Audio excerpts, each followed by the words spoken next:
আসসালামু আলাইকুম গাইস, আপনারা কেমন? আশা করি ভালো আছেন। আসলে আপনাদেরকে আমি আরেকটা ভিডিও দেখেছি ধানের।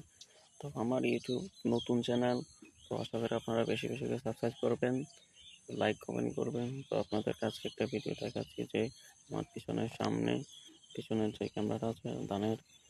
আসলে আপনারা যদি সাবস্ক্রাইব না করেন, বেশি বেশি শেয়ার কমেন্ট না করেন, তাহলে আমি এগোতে পারবো না। তো আপনারা দেখতে পাচ্ছেন আমার পিছনে জমি, মাশাআল্লাহ জমি। তো দেখতে পাচ্ছেন এর আগে আমি এরকম একটা ভিডিও করেছি ধান খেতে। তো আপনারা দেখেন।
হ্যালো গাইস, আসলে আমি একটু কালো মানুষ, তো আমার ক্যামেরা দেখা যাচ্ছে না, কালো দেখা যাচ্ছে। তো আপনারা দেখতে পাচ্ছেন জমিটা এর আগে আমি আপনাদেরকে অনেকভাবে শিখিয়েছি, অনেকগুলো জানিয়েছি।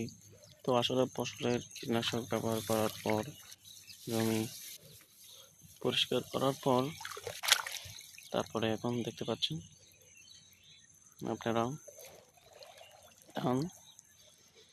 তো দেখেন ধানগুলা, দেখেন আসলে তারপরে জমি কিন্তু আমাদের এখানে একটা তো আসলে রোগমুক্ত হওয়ার পরে, ভাইরাস আক্রমণ করার পরে শীতের কুয়াশায় দেখেন এখনো এ সাইড এখনো ধান পুরোপুরি এখনো আগের মতো রয়েছে গাছ।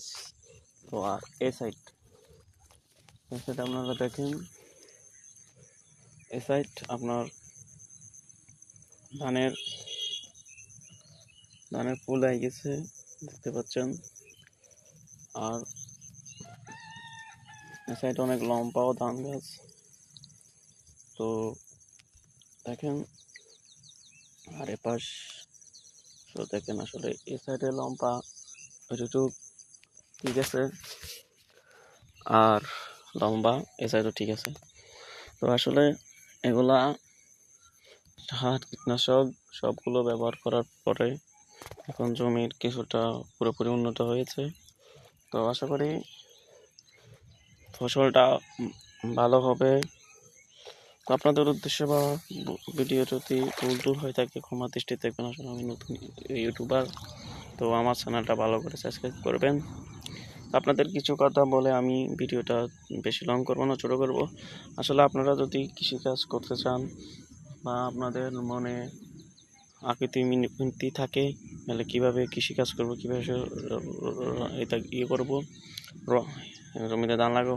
আসলে আপনারা আগে জমিতে ধান লাগানোর আগে জমি ভালো করে পরিষ্কার করে সার কীটনাশক ব্যবহার করার পরে রোপণ করবেন।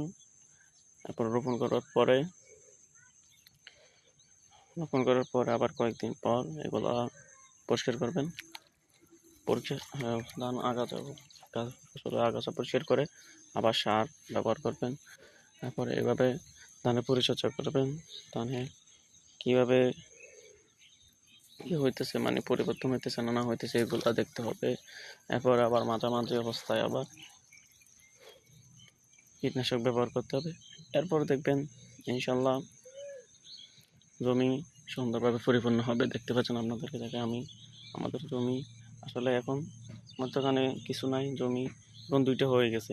দেখেন এটা কিছুটা পরিবর্তন হয়েছে, এটা দেখেন, এটা এখনো কোনো ফুল আসে নাই, দানে আর এটা এখনো ফুল আসে নাই। আর এপাশে দেখতে পাচ্ছেন এটা এটা কিন্তু ফুল আসি গেছে, বুঝতে পারছেন? তো এখন আপনাদেরকে আমি একটা স্যাম্পল দেখাই এরপরে ভিডিওটা আমি এখান থেকে শেষ করবো।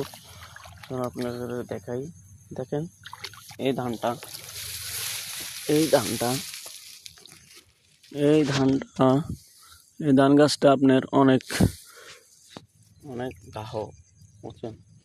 দেখেন এভাবে গাহ হতে হবে, অনেক ফসলগুলো মোটা হতে হবে। আর পাশে আসুন, দেখে দেখাই, পাশে আসুন। আর এই গাছটা দেখেন, এই ধান গাছটা দেখেন, আসলে এই ধান গাছটা একেবারে চিকন, একেবারে চিকন। তো এটা চিকন হওয়ার সত্ত্বে এটা তাড়াতাড়ি ফসল ফুল চলে আসছে।